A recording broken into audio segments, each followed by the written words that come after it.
Hey there guys, this is Flamzeron, aka YouTube's Toske. Well, I've played all the Clock Tower games, done commentaries for them, and if you're watching this, then you've probably watched all of them too.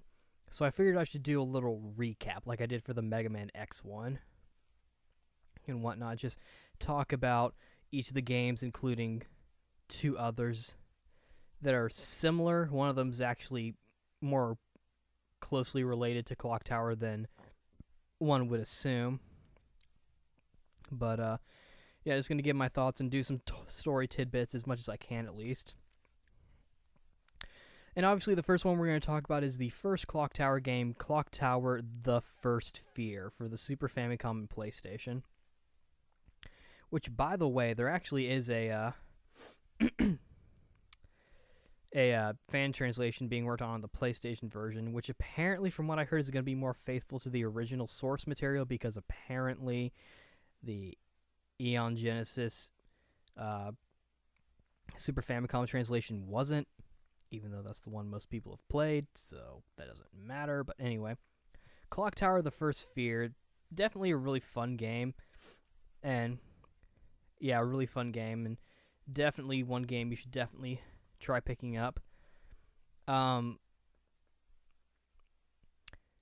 This game, its story and like its characters a little bit take from some Argento, or however you say his name, films, particularly Phenomena, which was released in the U.S. as Creepers. You can tell, like, in the Scissorman's thing, because there actually is a Scissorman-like character in Phenomena, as well as Jennifer Simpson. Her likeness and her name basically the same as Jennifer Connelly. In fact, even the way she dresses is similar to Jennifer Connelly's character, because she wears like button-up shirts, skirts. She even wears a tie at one point.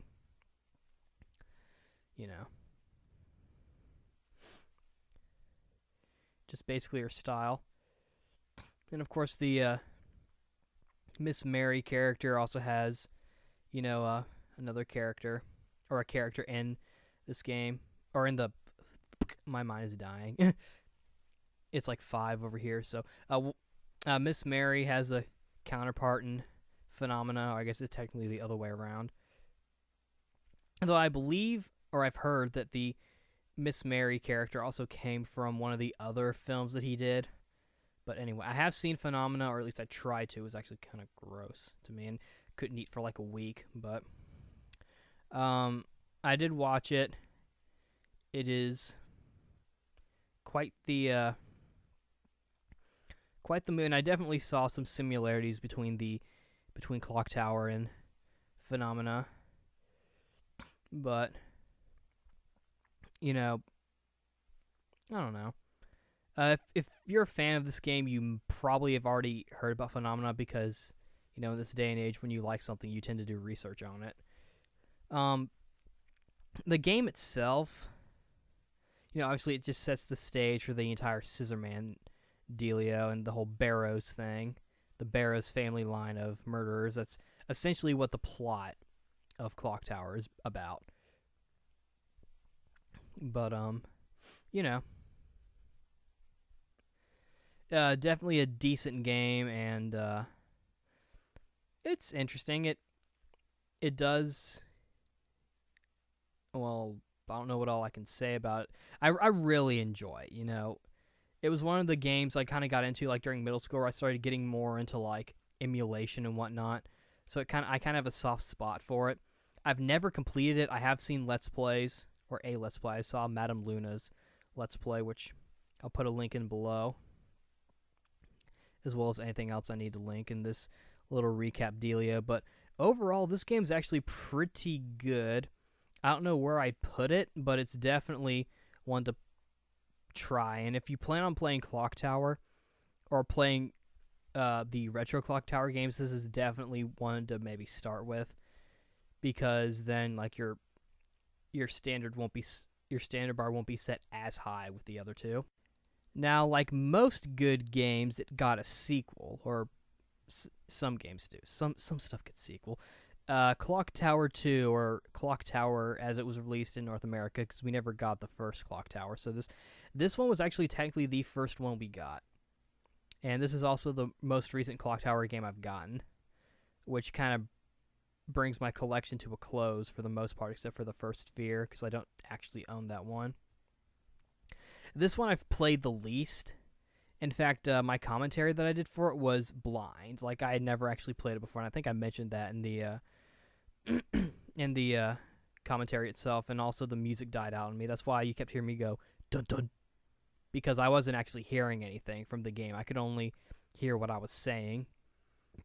So, and this one, as you can guess, is a direct sequel to the first Sphere, and takes place, I think it assumes that ending A is the canon ending. And I believe this one has multiple endings as well. I forgot to mention that the first Sphere has multiple endings. Like the infamous just drive away and car ending, which ends up being for naught because the Scissor Man kind of kills you. But this one takes place right after the first, kind of deals with Jennifer dealing with I think it's traumatic stress disorder, or no, post-traumatic stress. Yeah, post-traumatic stress disorder, I think. And she's at a therapist, and apparently she has like part of her memory blocked out or something. I'm not entirely sure, but she's like a big girl now. I think it takes place 1 year later, so she's only 15. She's probably going to school. She's living with Nancy, a college professor. I think she lives in her house, or I don't know. It's kind of confusing, and this game as a whole is kind of confusing because apparently you have a choice between Nancy or Jennifer, but it all depends on who you talk to. In the prologue, where you're playing as the little doctor guy, who I gave like sort of like a low Hideo Baba like voice, like, I still have something to do in this room, you know. And you're like, the Scissor Man is full of shit, you know. I haven't played any of this. In fact, I don't even think I saved. I recorded it on my PS2 because I didn't have access to my PS3 at the time. And I don't think I saved, so I'll probably have to redo it anyway. No, wait. What the heck am I talking about? Yeah, I saved.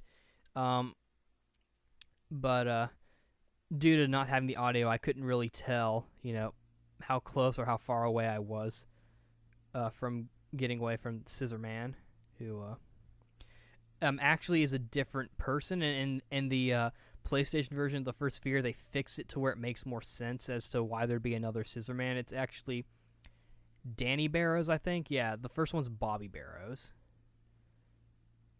Or I might be getting the two confused. But you know.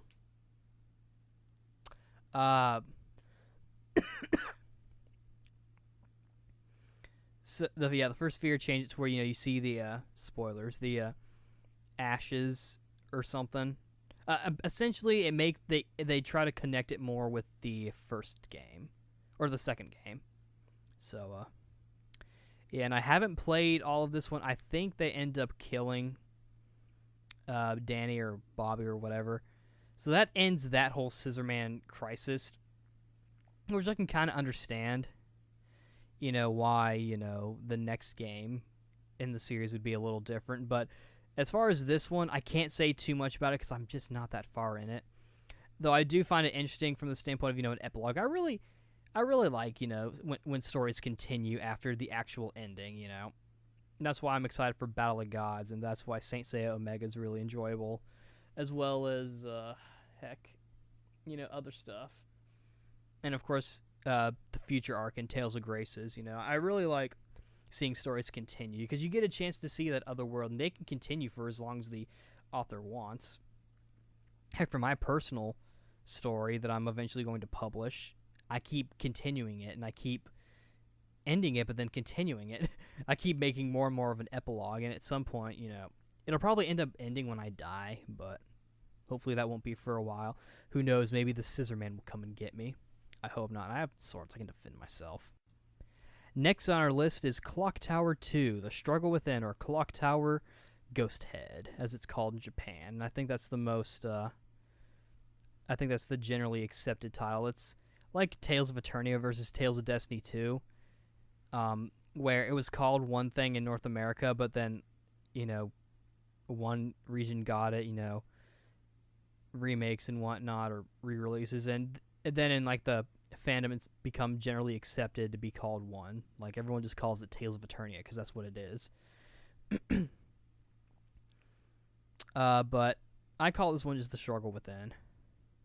Not even Clock Tower 2, just Clock Tower The Struggle Within. Though I also call it Ghost Head sometimes. This one, I'm not going to lie, is probably my favorite, even though I feel like this one's probably the black sheep of the entire series, because one, it takes place in Japan instead of Europe or London or whatever. I think the second one you could argue takes place in North America maybe, which is weird, but this one takes place in Japan, and also Scissorman is not in it. Instead, we have to deal with the Maxwell curse. But this one, like I said, is my favorite. I think mainly just because of that reason, because it's different. So the plot doesn't really have anything to do with any of the Clock Tower games. It's kind of on its own. But yeah, they were probably just experimenting with things to see how well it works. And this is also the first one where we actually get to see where our protagonist actually wears like a school uniform. And I've talked about this before, how your character's wearing a school uniform, obviously. But then, like, there's a cheat code costume where you get a school uniform. It's like, I mean, I know that nowadays school uniforms in Asia, or at least in Japan and Korea, are a form of fashion, but not everybody wears a uniform as like a fashion thing. So I feel like she's actually legitimately wearing a uniform, if you ask me. But this one I find interesting. Haven't finished. I have seen the ending, so I kind of know what happens, and it's pretty. Or I've seen like the actual ending cinematic, so you can kind of deduce or infer or whatever, kind of what goes on. This one, voice acting's okay. One of the voice actors has gone on to be the announcer for the Capcom Versus games. So, and from what I can understand, this is also the last one that I think Human developed. I think so. I'm not entirely sure. I will professionally look that up while I am talking to you guys about this game. I just really enjoy it, and I like the look of it. And when done right, I kind of like games that sort of enclose you in one location, like in Luigi's Mansion or Arkham Asylum, where they just kind of enclose you in one area that starts off seeming kind of small, but then ends up being a lot bigger than what it actually is. I feel like that's definitely very interesting, if you ask me. But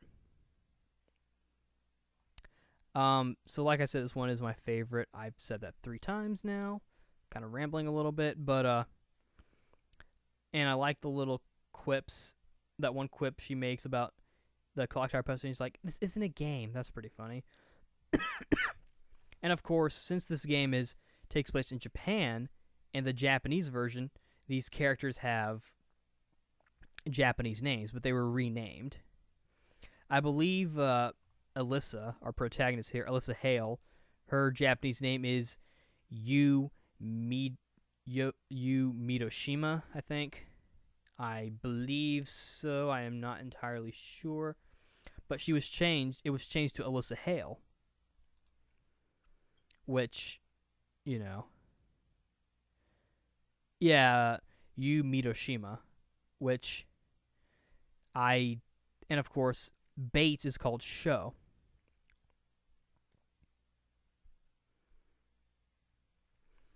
and Alyssa suffers from multiple personality disorder, so she's got a split personality named Bates.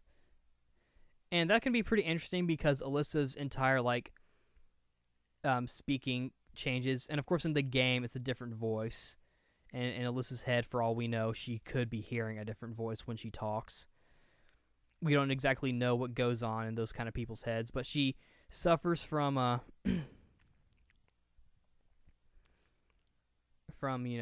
personality disorder, which comes into play at certain points. I haven't experienced it, but I'm pretty sure it does. Heck, I feel like there's some stuff that Bates would do that Alyssa wouldn't. But what I'm getting at with the Japanese names is this is probably the one game where I feel like I wish they would have done more of meaning in the names. Like they could have taken the Japanese word you and then translate it and then try to find a name that either fits that name or could be transliterated. Like I remember I found one. Heck, that might even be a little project of mine.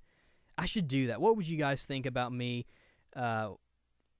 retranslating the names to fit that they would still be in English, but I would change them to actually fit their meaning instead of just being random names, and then maybe redubbing it. If you're interested in that, let me know, and maybe we can work on it. But yeah, this is one's my favorite, if not because I just find the entire whole setting just interesting and the whole enclosed location very intriguing, but also just because it's different. It doesn't even have anything really to do with the Scissor Man curse. In fact, it has the Maxwell curse. But heck, even in the Japanese version, there's a Easter egg where in one of the loading screens you can see Scissor Man, or you can hear him and he's like, "I'm not in this game, aw man," or something like that. But yeah, this one's definitely my favorite. I don't really know. I just really like it. Maybe just because it was the second one I purchased. I don't know. I really like it. I would definitely play this one. If I were to recommend one of them and you only had to play one, probably this one. If not Clock Tower 3 or whatever, but this one I actually really enjoyed. Because reasons, I guess. But hey, you thought I was ending, but I'm not. I guess what I can say about this one is that I just find it interesting that one, it doesn't really correlate with the original, so you could almost make it a spinoff, and that'd be really cool if they did, because of what kind of goes on in Clock Tower 3, which I'll get into, like I said I would in the hour-long commentary. You could almost make this a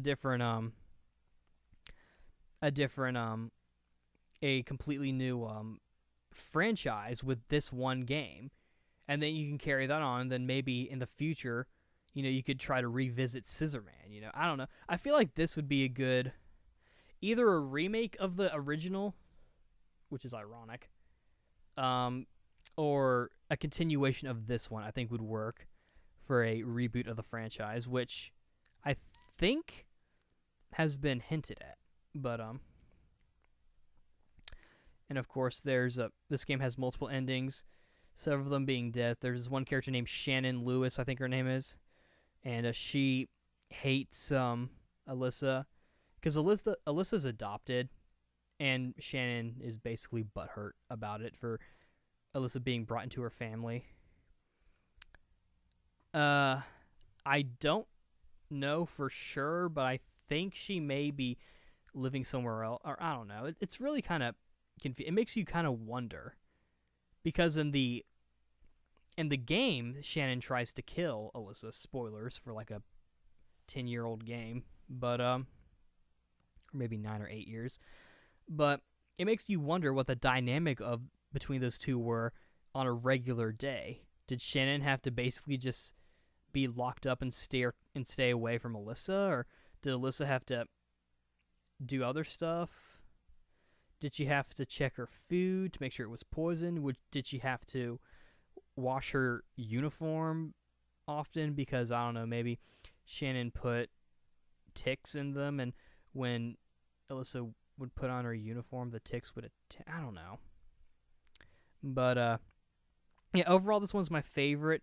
I definitely plan to play more of it. I think I'm stuck, though, to be perfectly honest. I think I'm stuck. But I guess I'll find out when I eventually play it again. But yeah, this one, definitely my favorite. Definitely.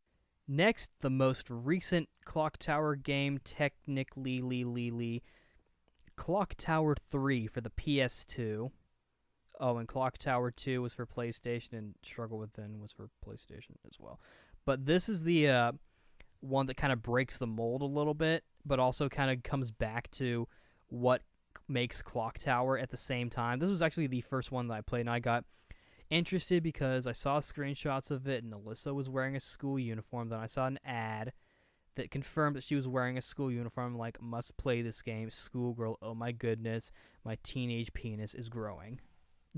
But anyway, this was the first one I played. I got this when Media Play was closing down, and I got EverQuest 2 along with it, and I think, no, Sonic Advance 3 I got beforehand.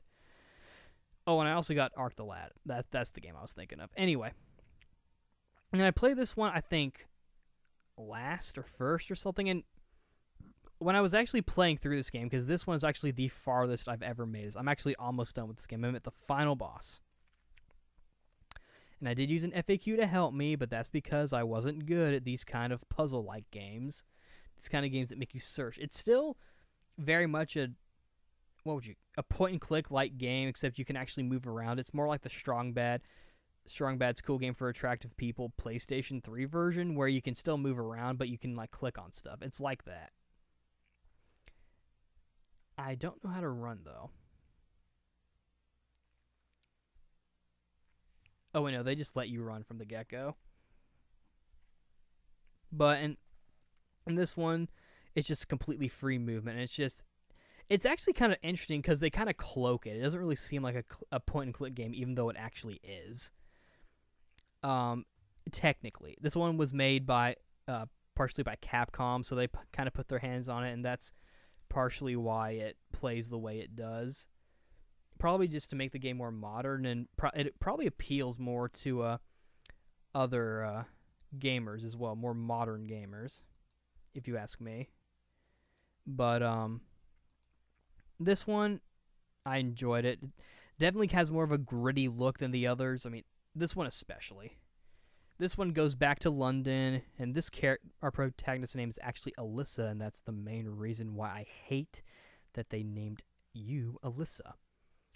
So, that's a bit of an issue. I still call you Alyssa. I wish they would just name her Yui or something. But anyway. This one takes place in London again. It also has kind of a gritty look to it. And of course, it reintroduces the school uniform dealio. Though there's more wear on Alyssa's uniform, so it looks a little more realistic. Because if you go to a boarding school, especially one that acquires a uniform, you've probably washed the uniform several times, so it's probably really soft and has kind of like a washed look to it, perhaps. Maybe not, but and as you're looking at the screen, even though Alyssa's eyes are blue and she has blonde hair and she's very clearly designed to be a white European girl, I feel like some of the expressions that are made, as well as the acting in the cutscenes, because they use motion capture, I feel like it's very Japanese. Like, I feel like the acting is very Japanese. Like, the actual movement acting, not the voice acting. The voice acting is European or British, and they do a good job. But the motion capture seems very Japanese to me. Like, I almost wondered if they got like a Japanese idol to come in and act. But the game itself is fine, and like I said, it's the farthest one. This one has multiple like scissor people. Like in the first game, it was just Scissor Man, and the first two was just Scissor Man. And Ghost Head or Struggle Within or whatever you want to call it, you know, there were multiple, I think, but then I think it kind of shifts into, from what I understand, I think it shifts into one entity being that's chasing you. And this one, it's different ones. You already saw the Sledgehammer guy, but there's also some gas dude. Then it goes into this one like cutter dude who reveals some stuff about Alyssa. Then it goes to two, not one, but two scissor people. Ralph and Jameen, I think her name is, the scissor twins. They're the scissor men of this group. And you're probably thinking, well, what does this have to do with the whole scissor man from the previous games? Like, how does that really correlate? Well, I'll get to that later on. If you're just thinking, well, okay, it's just a completely different character that just happens to look like Scissorman, who also happen to be probably the two most popular characters in all of Clock Tower. If you're looking up stuff for the Clock Tower fandom, you'll most likely find stuff of Clock Tower 3. People like to cosplay as Alyssa. Probably because of the uniform. I don't know. I feel like anime fans and whatnot try to find excuses of wearing school uniforms, which I wouldn't blame them. But anyway, this game also kind of kickstarted my interest in survival horror. I'm not really into other ones like Silent Hill and Resident Evil. Silent Hill's okay, but anyway. And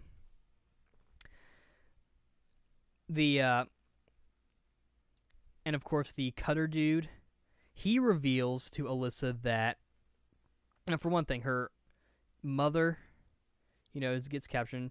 Her father is dead, and it's never really revealed why. You just kind of learn that, oh, her dad's not alive. And then it's revealed that her grandfather actually killed her father for some reason. I don't remember. I think because he just didn't like her.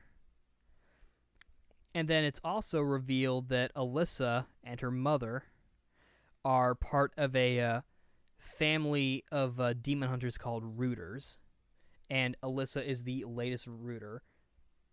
As you saw in the commentary, the hour-long commentary, she gets a bow and arrow to fight the bosses with, where she has to make judgment on them, to sentence them, if you will. Sentence their souls. She's able to do that because she's a Rooter. It's her duty. It's essentially the whole magical girl kind of thing. But, yeah. And later on, it's also revealed that the Dark Gentleman is actually her grandfather in disguise, who wants to be with her for some reason. I think he wants to, take her soul or something. And then it's even further revealed that her grandfather is one of the Barrows.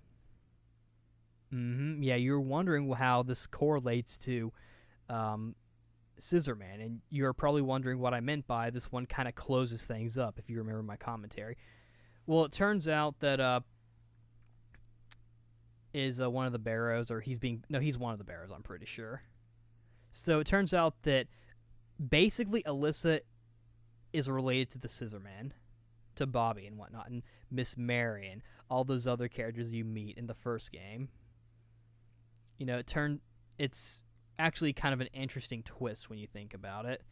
The final protagonist of the first game is one of the family members of the antagonist of the game.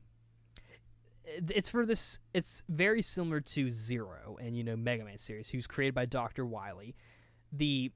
One of the key characters and one of the main good guys in Mega Man X happens to be created by Mega Man and Dr. Light's worst enemy.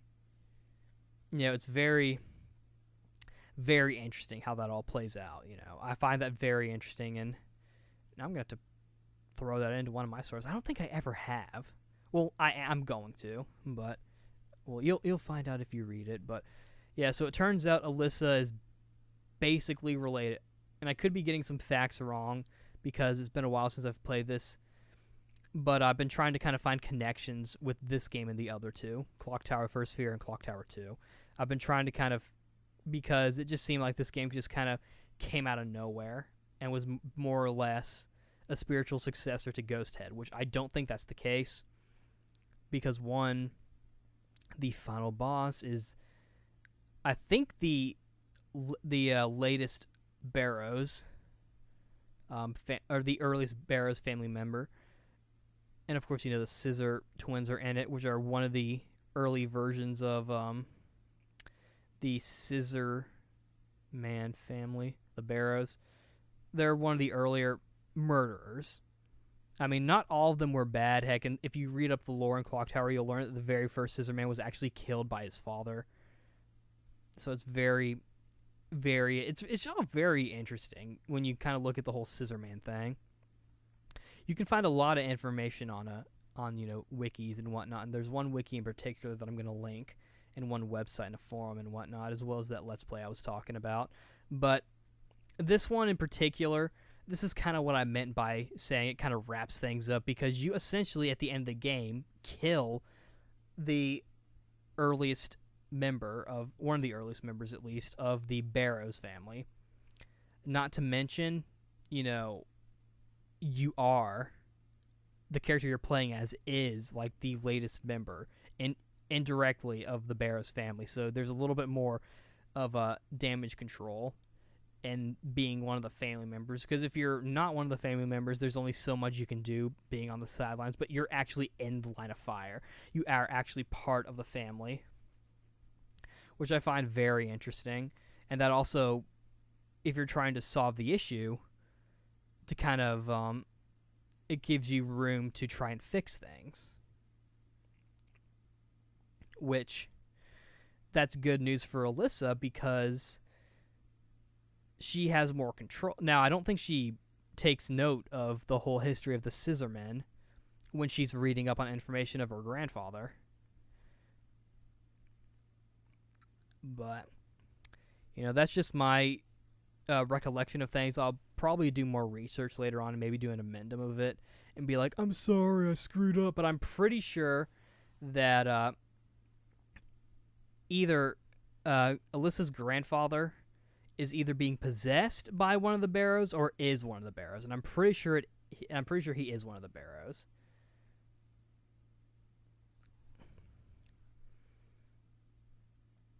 But and he tries to kill her because he has to sacrifice a rooter, I think, to do some stuff.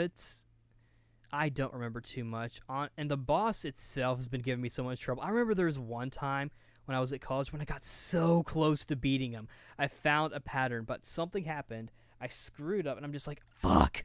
I was so close to having this game beaten.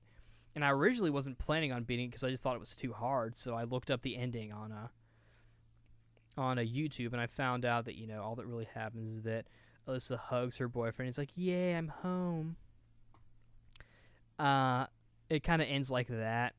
I didn't see any sort of epilogue, so I don't even know if there's more to it than that, and I'm sure there is.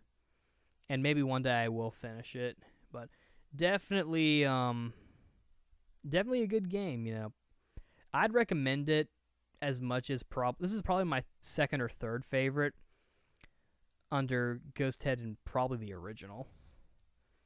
I don't know exactly where I would put it. All I know is that Ghost Head is at number 1, just for kind of drifting off from the norm of Clock Tower. But this one gets some notoriety just because of how it kind of ties into the original in a way that kind of shifts not really your perspective, but kind of makes you think like, huh. And maybe even from like an epilogue standpoint, like, what if Alyssa transitions into becoming a new Scissor Man? I think, honestly, the whole Scissor Man thing is not really that complex of a plotline. It's essentially just mistreated children, I think. Or, like, mentally challenged children. It's actually kind of sad when you think about it. I'm not entirely sure or just the children of evil. And, of course, with the genes of with the family line kind of going down into the Hamilton family line at this point with Alyssa and whatnot. That would actually be an interesting plot point, even if Alyssa actually turns out to just be, okay, she's fine, she's a rooter.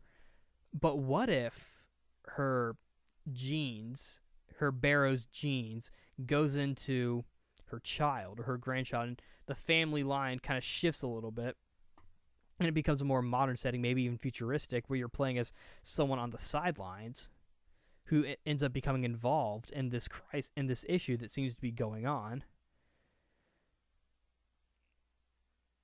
And what would make it even more interesting if they didn't globalize it, where the problem's still kind of drawn on like one, on just like one group of people. It doesn't kind of expand into like a whole epidemic. It just kind of becomes just one thing. Or like, what I mean is like, new curse entirely, most likely, because you won't have the Barrows issue anymore. You could even call it the Hamilton one, or whatever name. No, probably the Hamilton one, or the Alyssa curse maybe. Who, by the way, she's actually named Alyssa in the Japanese version, so it's, yeah, I don't know. I'm just kind of anal about the translation of, or not even the translation, like the names in Ghost Town. I really wish they would. If they do a remake of it, I hope they make it play like Clock Tower 3, but also fix up the names, please. But, yeah, Clock Tower 3, definitely an interesting one because, like I said, it kind of closes up shop, if you will, of the original storyline. You don't really have to worry. There's no real, I say you don't have to, I mean, Alyssa doesn't really have to worry about the Barrows line kind of corrupting anything more. I mean, granted, she is part of that line, so obviously it's going to spread. But it's going to, at that point, it's just so minor. And heck, even if my what I'm saying is right, and Alyssa's grandfather, I think his name's Dick or Richard or something, even though he's part of the Barrows line, he's not like a Barrow, he's still a Hamilton, I'm pretty sure. I'm not entirely, I'm going to have to think, I'm kind of drawing a little bit of a blank on what actually happens. I might look up some stuff. But essentially, this one kind of closes up everything. Because one, you kill the earliest known scissor pair. The Scissor Twins, I'm going to call them. I don't think that's their actual name. But you also kill one of the earliest members of the Barrows family. I think the Lord of the Barrows family. So he may, in fact, be the earliest. So you kind of hit the attack. You kind of hit it at the source of the problem. So that wraps up everything. And it's not like a time-altering thing. Like, these are people from the past coming into the future, basically, from what I can tell, based on my recollection of the game. Which, for some reason, I chose to play at night.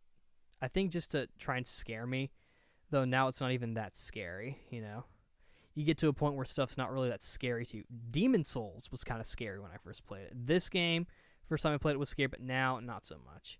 But overall, definitely an interesting one, and I talked for it a lot. But, yeah, so this is the last Clock Tower game, and so, there hasn't been any new ones. But, yeah, there are definitely games like it, and, if there are any games like it you want me to try, like Clock Tower, besides Silent Hill, because I've already done a video for that. I mean, if you want me to play one of the others, you can let me know, and I'll consider it at least. And if there are any other kind of horror games you want me to try, I mean, I'm not a horror YouTuber. I'm not Storpy or Mac and Mesh or PewDiePie or whatever. I'm kind of my own dealio. But if you want me to play any like scary or survival horror or Japanese survival horror games that are kind of in this sort of style, you can let me know. One game I'll just go ahead and say that I will not play is Rule of Rose. And I know a lot of you people are being like, "Oh, but Rule of Rose is such a good game." And I was thinking about it. It kind of reminded me of Clock Tower a little bit because like the one of the main girls, she wears like a school uniform like outfit, and heck, a lot of the girls kind of dress similar. It's another kind of European like dealio. But anyway, the reason why I don't want to play it is because it deals with a subject that I am not fond of, and that's animal violence, particularly dog violence. Like this one is real strong on the dog violence. From what I understand of the plot, this one chick, the main girl, she has a puppy, and these girls threaten to like bury her alive, and she has to choose between her and the dog, and she chooses the dog, and so they kill the dog and they choose to bury it. And she regrets it and she rebels. There's one scene I really like where she just like slaps the shit out of this one girl. But and this entire game seems to be some like big metaphor. Like heck, I've even heard that the character just appears older and is not actually older. Or is actually like younger. I don't know. Like this game seems to have a lot of meaning in it. And there is even it even has some controversy because it deals with burying a girl alive, not to mention the fact of burying an animal alive. And if you know me personally, you know I really, really hate that kind of stuff. Like that's one of the reasons why I'm not going to play BioShock, because when I was watching Nick, I saw the scene of, I'm assuming the player character or a version of the player character, spoilers, killing a puppy, do the whole "would you kindly" thing. I think, from what I can understand, that bothered me. It's mainly just seeing the dog and then also hearing it. Mainly hearing it. That's what really, it's like actually, like it's almost like a irrational thing. Like I don't know why. It just angers me so much. And I just really hate seeing that personally. It really kind of bothers me. So sorry if you wanted me to play this. I'm sure it's a decent game. But it deals with a subject that's really kind of hits close to me. And I have seen the ending, the ending cinematic, which people argue over. Like people say like, "Oh, that's terrible," but then people also, are like, "It's symbolism." Thing is though, if you're trying to do symbolism, you have to kind of make it work. You can't just cloak stuff and then call it symbolism. You actually kind of have to give it meaning. Like for example, like let's see, I can't really think of any off the top of my head, but like here's one example of symbolism. And I'm not gonna say the name of the game, but let's say there's a scene where these two characters are joining forces, and they're about to shake hands outside of one of the castles, and in the game they show a scene of this one sniper on top of a building, and she's getting ready to shoot her crossbow, and then it shows like the hands kind of coming together. Well, let's say one symbolism thing or really foreshadowing, I guess we'll say, is that one of your party members is looking the other direction, literally looking directly at the person who's about to shoot the person you're trying to team up with. That's symbolism. Or maybe, like Cloud Strife, his name, that's symbolism. Let's see. Like there's other ways you can do symbolism. You don't have to just cloak stuff. I understand that they were trying to put some different kind of meaning into it, and the hardcore fans of this game will argue, but at the end of the day, I just don't think it was implemented well because of how it was pulled off. If they had done the scene differently, maybe it would have been better. But with symbolism, you kind of have to make it a little more clear. It can't just be completely cryptic. if that, my brain's kind of dying. You kind of have to make it. You can't just keep the entire thing just hidden and then hope people find it. Heck, I don't even think you should try to hide stuff anyway. I just think that's kind of stupid. If you have a point, make it understandable and clear. Like, I know it's artsy, but at that point, you're just coming off as a pretentious college student who's trying to kind of make a statement. If you're trying to make a point, do it in a way that actually makes sense, basically. And this game, I feel like, did not do that very well, from what I understand. Granted, I haven't played it, but keep in mind, I'm not going to. One survival horror game I do plan on playing is Haunting Ground. It's another PlayStation 2 survival horror game by Capcom. And it's rumored that it was designed as Clock Tower 4, but then they changed it. And I don't think it sold too well. I think it has a cult following. It's supposed to come out on the PlayStation Network as a PlayStation 2 Classic, which I haven't seen yet. This one would also be blind. I've actually never played it. I've heard about it, and I just kind of left it alone because I just figured it was just something different. From what I understand, though, this one kind of deals with a similar problem with the main character being orphaned, or this one being orphaned. Her parents are dead.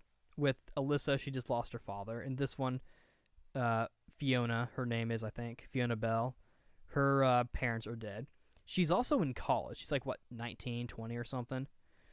And I feel like the motion capture in this game, from what I can tell, at least the facial expressions, much better. In fact, I think at this point she's actually American instead of European, from what I understand, or British. I keep saying European because I'm so used to talking about Saint Seiya and the European fandom, but this is really British. So I find, and of course, from what I understand, she swears. Of course, Alyssa has swore in the past as well, but I don't know. This one seems to have a little bit more character, I guess we'll say, than previous ones. In terms of maybe probably just because this game seems more American than the previous ones. Like, looking at, Clock Tower 3, even though it's set in Europe, it looks like a Japanese game. Or it feels like a Japanese game. Sort of, kind of, maybe a little bit. Or I don't know. Like, this one just has, a different sort of atmosphere to it. And it doesn't look as gritty as the others. Now, this one also deals with a dog. But this one is more like, Fable, where the dog kind of helps you. His name's Huey, I think. And Rule of Rose, I think the dog's name was Brown, which I actually think is a really good name for a dog. I think that's a really cute name, actually. But, and he can die, but only if you're playing at the hardest difficulty, and I'm pretty sure if the dog dies, that means game over. Though I do think there's a point where your dog will die, due to story and whatnot, but I'm not entirely sure. And I think it's one of those choices things, so obviously I'm going to choose to save the dog because I like puppy dogs. I have not played this game yet, as I mentioned already. At this point, I'm just kind of rambling because it's late and reasons.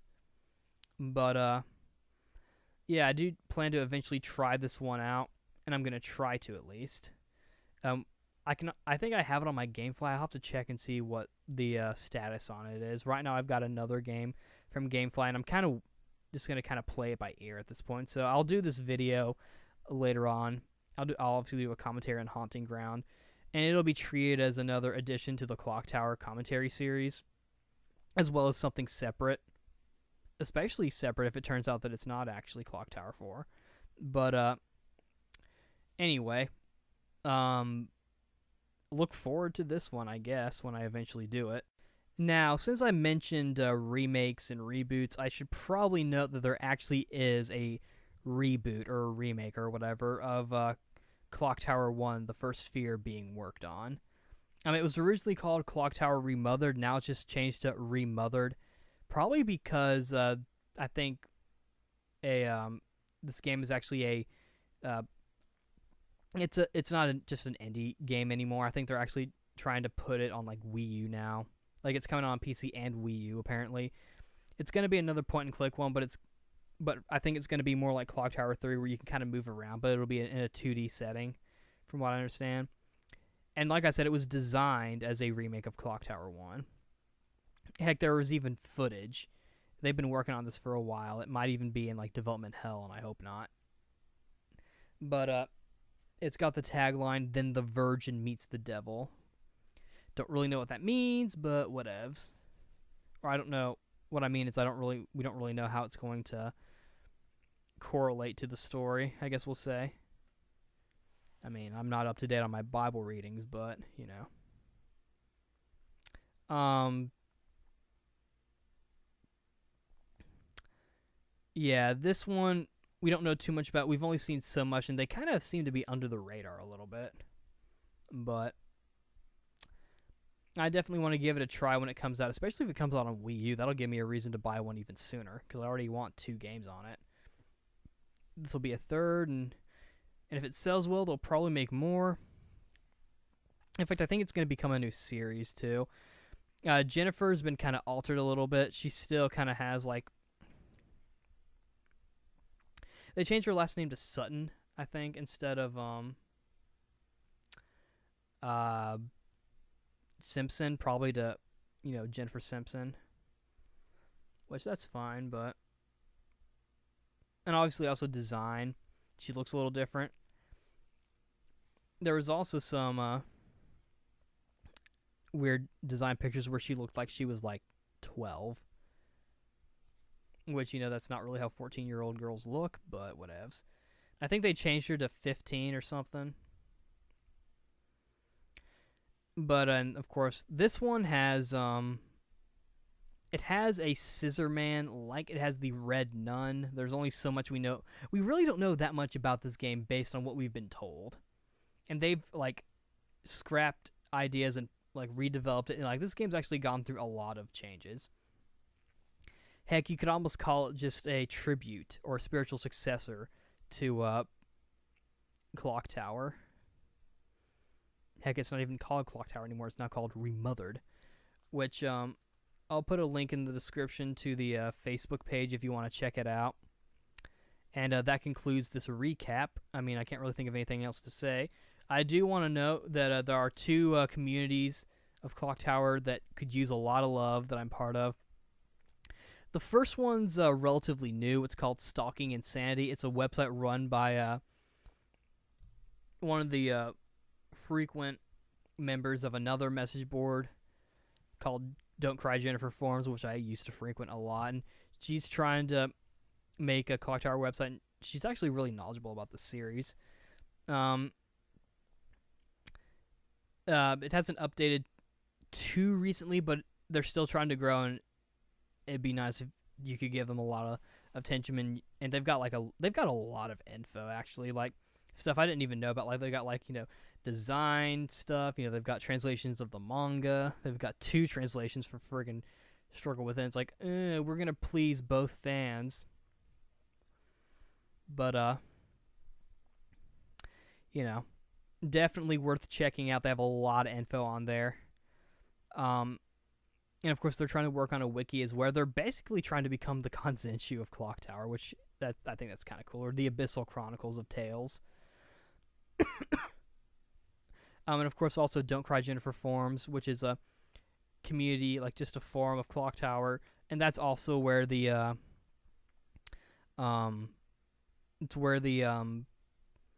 Clock Tower First Fear PlayStation version translation's being worked on. I don't know how much progress they've made, but they're trying to stay more true to the original, and hopefully that'll come out soon, and maybe I'll do a video on it just to kind of show what's different. I know the music's at a higher quality, and the graphics are probably a little bit better. And I think there's some scene changes, but that's really all I have to say on Clock Tower and anything else as a whole. So yeah. I hope you enjoyed this Clock Tower series, and I'll announce what the next commentary series is later, but I won't do it in a while. This is this Clock Tower 3 video, or the Clock Tower 3 video, was actually going to be the last commentary I do for a while, because I won't be able to record too many of them unless they're like PC games or something. But yeah, I hope you enjoyed all the little stuff I said about Clock Tower. Hope you maybe give it a try if you were interested. And this is Flamesron, aka YouTube Sasuke, signing out. I'll see you later.